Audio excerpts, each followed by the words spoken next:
என் அன்பு குழந்தையே, உன்னுடைய வாழ்க்கையில் நான் தீபத்தை ஏற்றிவிட்டேன். இனி உன்னுடைய வாழ்வு மிக பிரகாசமாக இருக்கும். நீ நினைத்ததெல்லாம் நடக்க வேண்டுமென்றால் அவையெல்லாம் நடக்கும் என்று நீ முதலில் நம்ப வேண்டும். எந்த வார்த்தையை நீ அடிக்கடி சொல்லிக் கொண்டிருக்கின்றாயோ அந்த வார்த்தை உன்னுடைய வாழ்க்கையில் ஒரு நாள் உண்மையாகவே பலித்துவிடும். ஆம் மகளே, நீ சொல்லும் வார்த்தைகள் தான் உன்னுடைய வாழ்க்கையில் பலிக்கக்கூடும்.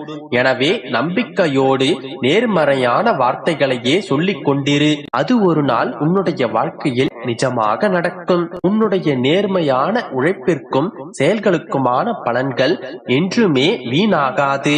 நிம்மதியும் வெற்றியும் நிச்சயம் உன்னை தேடி வரும். நான் உன்னோடு இருக்கும் போது நீ எதை நினைத்தும் கலங்கிக் கொண்டிருக்காதே.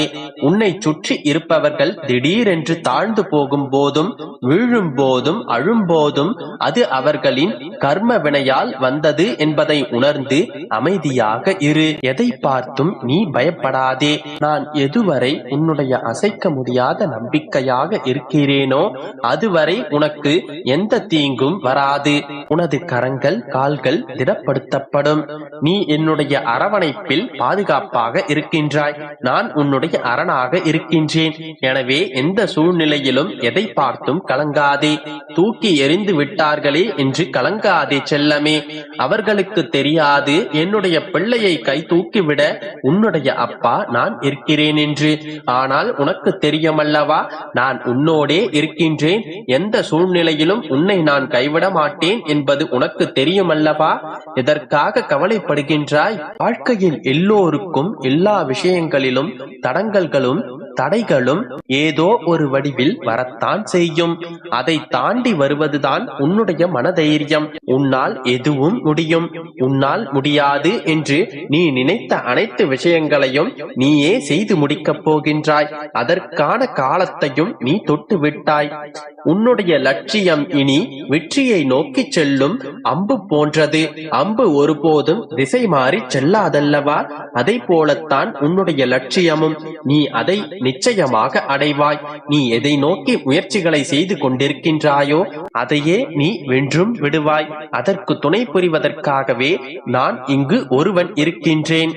உன்னுடைய சந்தோஷத்தில் என்னுடைய சந்தோஷம் இருக்கின்றது. உன்னுடைய அழுகையில் என்னுடைய கண்ணீரும், உன்னுடைய சண்டையில் ஒரு தாயின் மீது நீ கொள்ளும் கோபமும் உரிமையும் நிச்சயமாக அதில் இருக்கின்றது.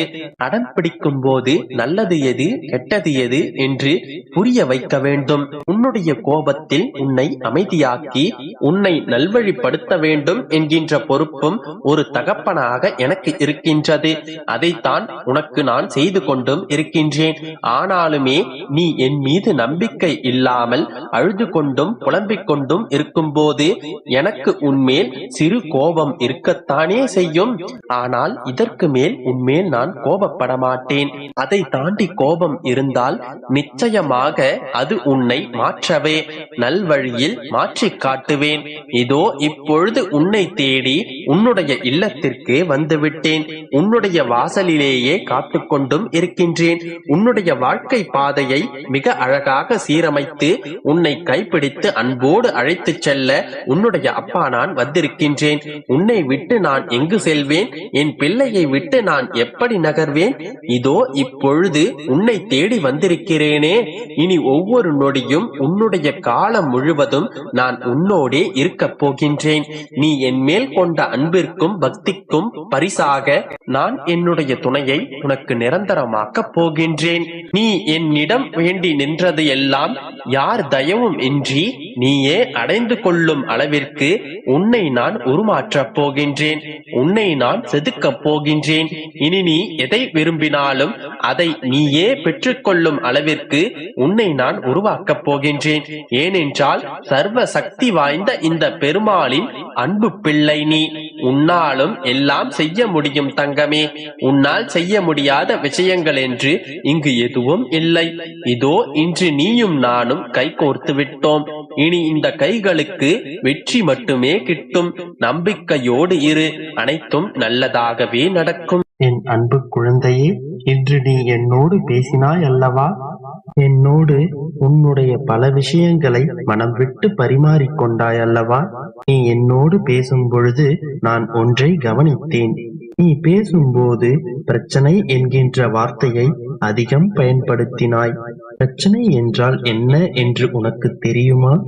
யாரேனும் ஒருவருக்கு முதுகு தண்டு முறிந்து போய் படுத்த படுக்கையாக இருக்கிறார்கள், அது குணமாக வருடக்கணக்கில் ஆகும் என்று மருத்துவர் சொன்னார்கள் என்றால் அதுதான் பிரச்சனை.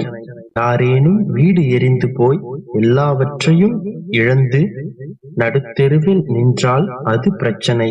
ஆண்டாண்டு காலம் முயற்சித்தால் மட்டுமே அதை சரி செய்ய முடியும், அல்லது சரி செய்யவே முடியாது என்கின்ற அளவுக்கு வருவதுதான் பிரச்சனை. இது போன்ற பிரச்சனை மனிதனுக்கு ஓரிரு முறை வரலாம், வராமலும் இருக்கலாம். மற்றபடி நீ பிரச்சனைகள் என்ற பெயரில் சொல்வதெல்லாம் பிரச்சனை அல்ல, அது அனைத்தும் அசௌகரியங்கள். இது போன்ற அசௌகரியங்கள் வாழ்வில் நிறைய வரும். அந்தந்த சமயங்களில் அவை பெரிதாகத்தான் தோன்றும். ஆனால் மணிக்கணக்கிலோ நாள் கணக்கிலோ மாதக்கணக்கிலோ சமாளிக்க கூடியவை. பின்னாளில் அதை பற்றி யோசித்து பார்த்தால் அது அற்ப விஷயங்களாகவே தோன்றும். இப்போது ஆத்திரப்படும் உனக்கே 6 மாதங்கள் கழித்து இதே விஷயத்தை நினைத்து பார்த்தால் இதுவே அற்ப விஷயமாக கூட தென்படலாம். நான் சொல்வதை நன்றாக நினைவில் வைத்துக்கொள். நமது வாழ்க்கை முழுவதும் எல்லா கட்டங்களிலும் இது போன்ற அசௌகரியங்கள் நிறையவே இருக்கும். இதற்கெல்லாம் பிரச்சனை என்று பெயரிட்டு வாழ்க்கையை பார்த்தால் நீ என்றுமே மகிழ்ச்சியாக வாழ முடியாது. இனி உன் வாழ்வில் சிக்கல்கள் வரும்போதெல்லாம் அது உண்மையான பிரச்சனையா இல்லையா, அப்போதைய அசௌகரியமா என்று நன்றாக சிந்தித்துப் பார். உன் வாழ்வில் நீ அதிகமான அசௌகரியங்களைத்தான் சந்திக்கின்றாய். அது அவ்வளவு பெரிய விஷயம் இல்லை என்றும் புரிந்து கொள். காலம் காலமாக தொடரும் விஷயங்கள் தான் இங்கே பிரச்சனை என்று அர்த்தம். அவ்வாறான மிகப்பெரிய பிரச்சனை உன் வாழ்வில் இல்லை என் கண்மணி. இப்போது இருப்பதெல்லாம் நிரந்தரமும் அல்ல. இப்போது நீ சந்திக்கும் சிக்கல்கள் எல்லாம் கூடிய விரைவில் தீர்க்கப்பட்டுவிடும். என்றேனும் ஒரு நாள் அவை அனைத்தும் இல்லாமல் மறக்கப்பட்டுவிடும். உனக்கு மனப்பக்குவம் ஏற்பட்ட பிறகு உனக்கு நடந்ததை நினைத்து நீ சிரிப்பாய். இதற்காகவா நான் அழுது புலம்பினேன் என்று உன்னை நீயே கடிந்து கொள்வாய். இது போன்ற சின்ன சின்ன அசௌகரியங்களை சமாளித்து வெளியே வா. உன் அப்பாவின் பிள்ளைகளுக்கு இது போன்ற பிரச்சனைகள் வரவே வராது.